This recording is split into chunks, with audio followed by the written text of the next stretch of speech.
Tribuna Comunista, ideas y debate revolucionario. Tribuna Comunista, el órgano de difusión del movimiento comunista mexicano. Hoy platicaremos con uno de los integrantes de la dirección colegiada, Daniel Carlos García. Bienvenido, Daniel.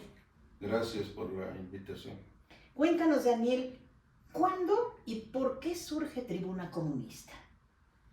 Bien, recordemos que el movimiento comunista mexicano surge en enero de 2011. La Asamblea Constitutiva es en mayo de ese año. Se dieron los primeros pasos formativos. Al año siguiente, en 2012, viene el proceso electoral federal y después, en julio de 2012, viene una asamblea general del movimiento donde se hace un balance, tanto de la campaña como también del ámbito organizativo de la organización. Y se llega a la conclusión de que hay que entrar a darle un impulso al MCM, pero también impulsar un órgano que ayude al trabajo de construcción del nuevo movimiento. Y surge así, en primera instancia, en agosto de ese año, un boletín interno de carácter semanal. Dura 53 números, es decir, prácticamente un año, y en septiembre del año siguiente, estamos hablando del 2013, surge en su formato actual Tribuna Comunista. 11 años ya. Sí. Hay datos muy coloquiales, pero que es importante no perderlos y tener estos detalles. ¿Quién diseñó el primer número?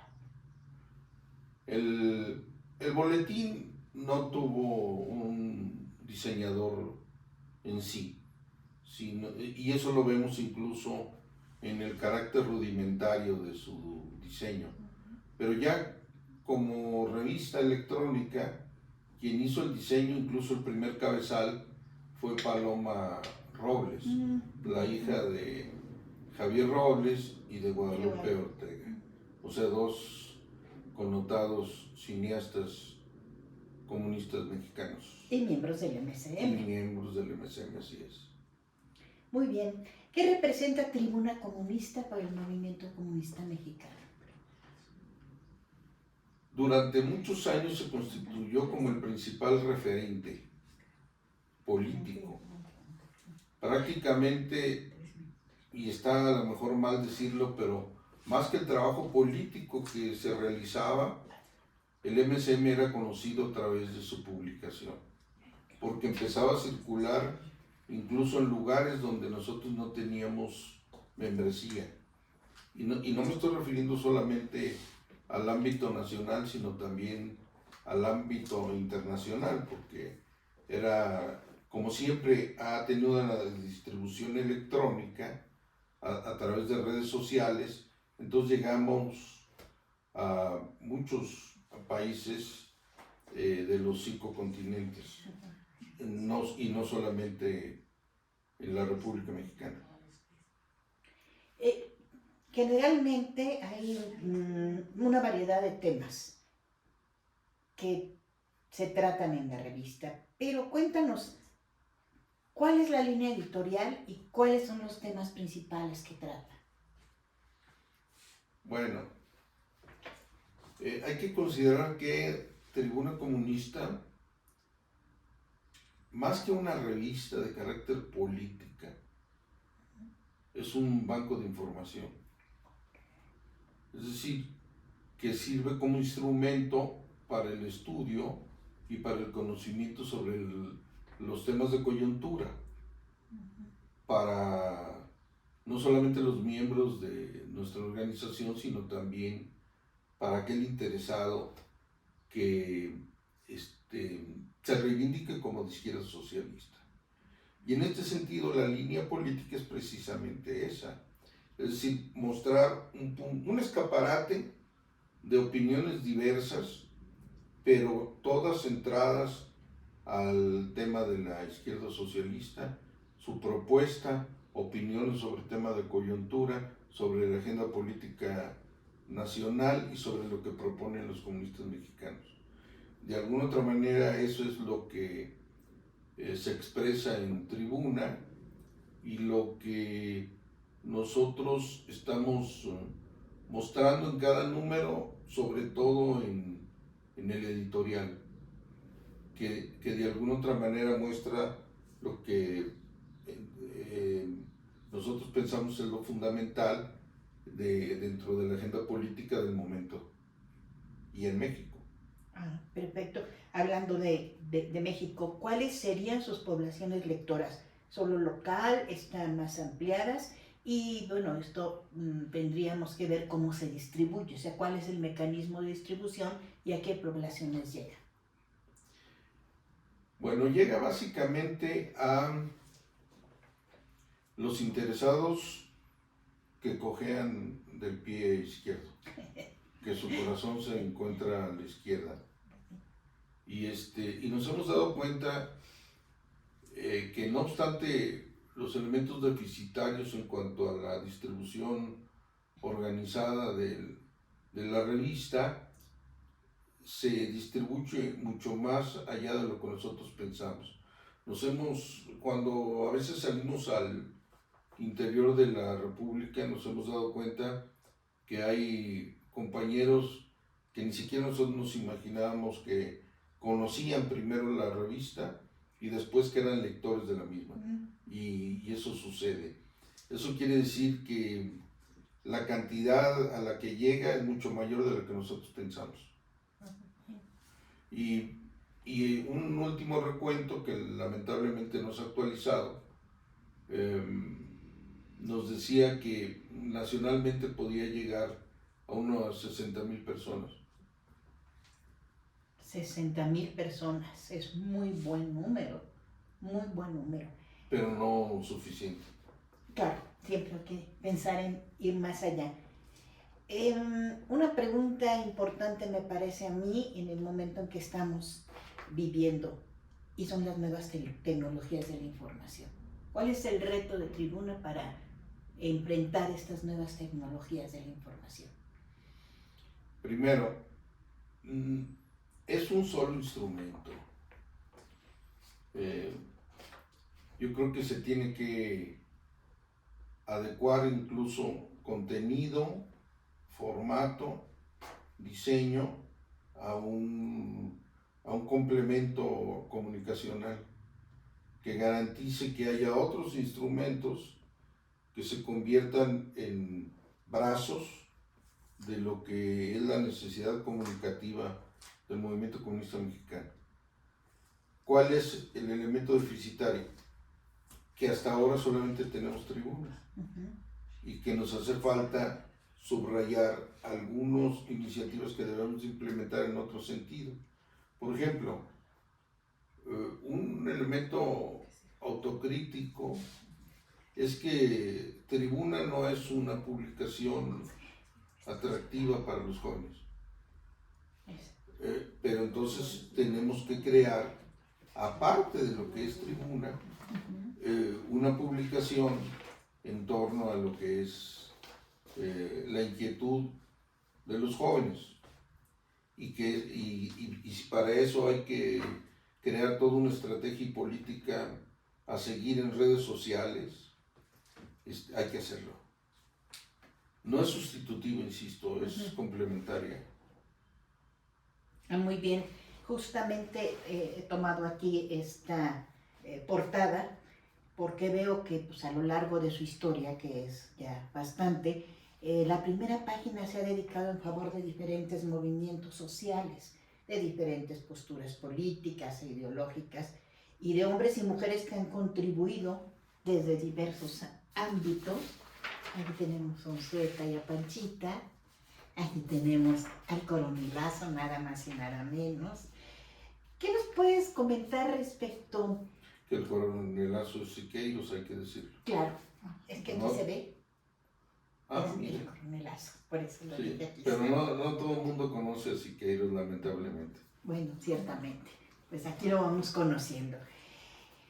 Mira, nada más, por ejemplo, otra portada interesante, ¿no? ¿Qué nos puedes comentar de estas portadas? ¿En qué momento, en qué sentido definen quién es la cara de Tribuna esta semana? Bueno, eso también tiene que ver con la definición del tema del editorial. Cada semana nosotros definimos cuál es la editorial adecuada, pero también la portada. Okay. Y si ustedes se fijan en la revista hay una iba a decir contraportada, pero no. La parte del reverso de la portada, donde viene una especie de segunda editorial. Y de acuerdo al tema que viene en la portada, viene una explicación, un posicionamiento sobre el particular. Lo que quiere decir que en la vía de los hechos Tribuna tiene dos editoriales. Una gráfica a través de la portada y otra a través del texto en el reverso de la propia portada. Y eso no se consideraba hasta recientemente, es decir, hasta cuando entramos a la tercera etapa de Tribuna. Hablando de las etapas y de las épocas de Tribuna, qué bueno que mencionas esto. Entiendo que el 30 de marzo se editó el número 579 de la tercera época. ¿Cómo están constituidas estas épocas? Y bueno, ¿cuáles son las diferencias entre cada una? Bueno, primero una aclaración, no es 579 de la tercera época, porque eso diría que en esa época fueron 579. Ajá. Y no, ahorita van 583, pero de las tres épocas. De tres épocas. Oh, La primera época implicó los primeros 53 números relacionados a Tribuna como boletín. La segunda época se consideró prácticamente la etapa de consolidación de la revista, cuando fue dirigida, bueno, esto fue desde el número 1, cuando fue dirigida por el compañero Marco Leonel Posadas. Y el editor era Eder Vite, que también era el subdirector de la revista. Lamentablemente muere Posadas, y entonces una primera medida que se adopta es no suspender la revista. No se suspendió ni una sola semana, hay que decirlo, pero sí se ajustaron algunas cuestiones, entre ellas nombrar una dirección colegiada, dejar como director fundador a Marco Leonel Posadas y nombrar una dirección colegiada integrada en ese entonces por Gerardo de la Fuente Lora, Eder Viter y Daniel Carlos García. Pero esto transcurre pocos meses, ni siquiera lo consideramos como una tercera etapa, sino ya la tercera etapa fue cuando renuncia por cuestiones personales Eder y entra a la dirección colegiada Juan Pablo Jardón, junto con los otros dos compañeros. Y entonces viene un cambio, no solamente en el diseño, en las portadas, donde predominó prácticamente la reproducción de carteles o cuadros de moneros de aquel tiempo, y entonces ya entraron las portadas como las que tú señalaste, y entran otras secciones. Es cuando entra Rebasar por la izquierda, por ejemplo, y se formaliza lo de la sección de mujeres, que era muy irregular y era una parte fundamental que nosotros consideramos como fundamental, al igual de jóvenes, entre otras. Bueno, pues ya nos dijiste más o menos quiénes participan actualmente en la dirección colegiada. Entonces sería Daniel Carlos García, Juan Pablo Jardón y Gerardo de la Fuente. Sí, pero no son los únicos, hay que Ah, señalarlo ok. porque Comentarlos. uno de los pasos que se dio es también reforzar el consejo editorial Ujú, con compañeros no de la dirección, ujú. con la idea de que no fueran arroz de todos los moles, sino fueran compañeros, miembros del MCM que pudiesen aportar. ¿Quién se integra? Entonces ahí se integra Rosy Villarruel de Colima, Ujú, Carlos Moncada, un profesor de educación media, ujú. y Simón Telles, que era de alguna otra manera un reconocimiento a su colaboración anterior y en cierto sentido oculta, porque él se ha encargado desde hace varios años de hacer todo el peinado para integrar efemérides y luego destacar un cuadro específico dentro de esas efemérides. Entonces se integró también al consejo de redacción y se mantuvo en el consejo de redacción Juan Carlos Alemán, que ya estaba desde antes. De antemano, del núcleo Federico Engels de la Ciudad de México. Así ¿Verdad? es, y entonces Ok. estos compañeros y compañeras más los de la dirección colegiada, pues son los que conformamos el consejo editorial y gracias a los cuales pues sale semanalmente Tribuna. ¿Y tú específicamente cuál es el rol y el trabajo que desempeñas en Tribuna?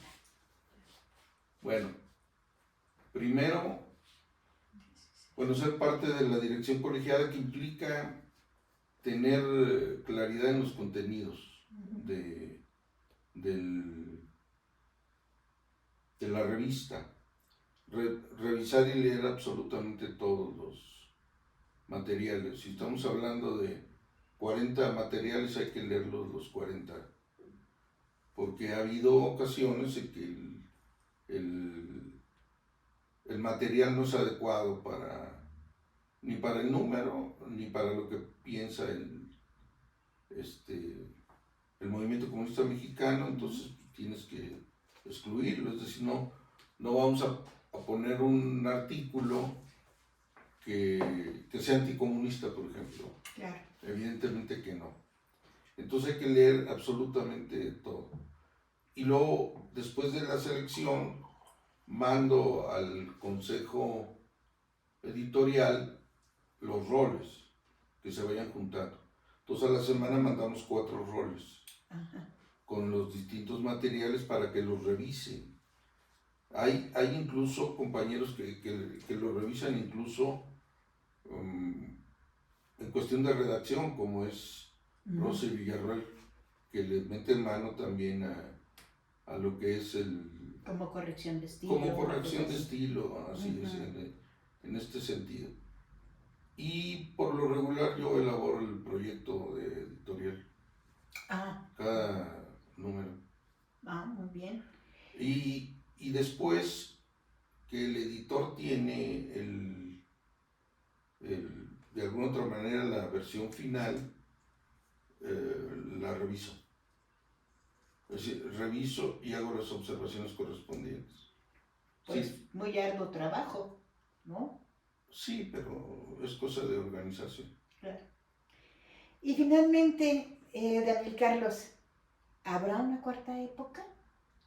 ¿Qué cambios habría si existe y si con bombo y platillo anunciamos la cuarta época de Tribuna Comunista? ¿Qué cambios requerirían?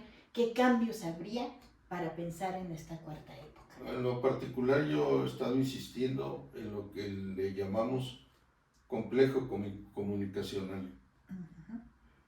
Yo creo que Tribuna tiene que seguir siendo un banco de información, pero sí disminuir su número de paginaje a partir de que, primero, ser más selectivo en cuanto a la publicación refriteada. Es decir, ¿a qué me refiero? Bueno, hay una buena cantidad de compañeros comunistas que publican en otros medios, sí, que no es leído plenamente en otros medios y menos por nuestros compañeros. De ahí la razón de que se publiquen, porque no es garantía de que Eduardo Ibarra, por ejemplo, pues, está en quórum, en fórum, perdón, y hay pocos lectores de fórum. Yo creo que hay más lectores en tribuna. Entonces ahí, si hay necesidad meter 2 o 3, esa es una cuestión cuestionable. Y así otros. Entonces, de manera selectiva. 2, los temas teóricos. Los temas teóricos deben de pasar a la revista teórica aprobada desde la Cuarta Asamblea Nacional. Hay un acuerdo preciso, que no hemos avanzado en ello. ¿Por qué? Porque sí es necesario teorizar, es necesario conocer puntos de vista teóricos de otros pensadores, y eso puede caer o caber en ese ámbito, en una revista teórica que requiere el MSM. Tercero, los aspectos internos. No hay necesidad de que nuestra revista, y más cuando es un banco de información, meta resolutivos, reuniones de núcleos, incluso reuniones de la dirección. Lo último que se publicó, el foro del agua en San Luis Potosí, realizado en marzo, todo eso tiene que ir al boletín interno, que es mensual. En otro sentido podemos ver si es conveniente hacerlo quincenal, pero que sí sirva como un elemento de revisión de parte de los militantes y núcleos para que organicen su trabajo. Y ahí no hay entera necesidad de que se publiquen en la revista o los periódicos locales. Tribuna no es una publicación agitativa, ni puede serlo, por sus propias condiciones, tamaño, composición. Pero requerimos publicaciones para la agitación y la propaganda, sí. Entonces cada núcleo estatal, por ejemplo, debiera de tener su propia publicación en ese sentido. El machetito, que lamentablemente ha dejado de salir en Puebla, o en Cardenche, que llevan todo el año sin que se retome, que eran las 2 publicaciones estatales. Y que deben de salir, al igual que otras publicaciones que deben de surgir en otros lados. Yo, por ejemplo, no concibo por qué en la Ciudad de México no haya una publicación agitativa del MSM, que bien. No la cubre, insisto, Tribuna. Muy bien, Daniel. Nos despedimos. Nada más te pediría yo brevemente, invita a la gente a leer Tribuna Comunista. Sí. Yo los invito a que lean lo que les interese. No es manda que lean las 200 páginas, sino lo que les interese. Si están con la inquietud de conocer más sobre el tema del genocidio en Gaza, pues lean esa parte. Si les interesa conocer los avatares del movimiento sindical, pues lean movimientos y las cuestiones de actualidad, y así cada uno podrá utilizarla como desee. Pues muchísimas gracias, Daniel, por tu entrevista, muchísimas gracias por aclararnos cosas. Esta es una actividad de la Comisión de Arte y Cultura del Movimiento Comunista Mexicano. Gracias.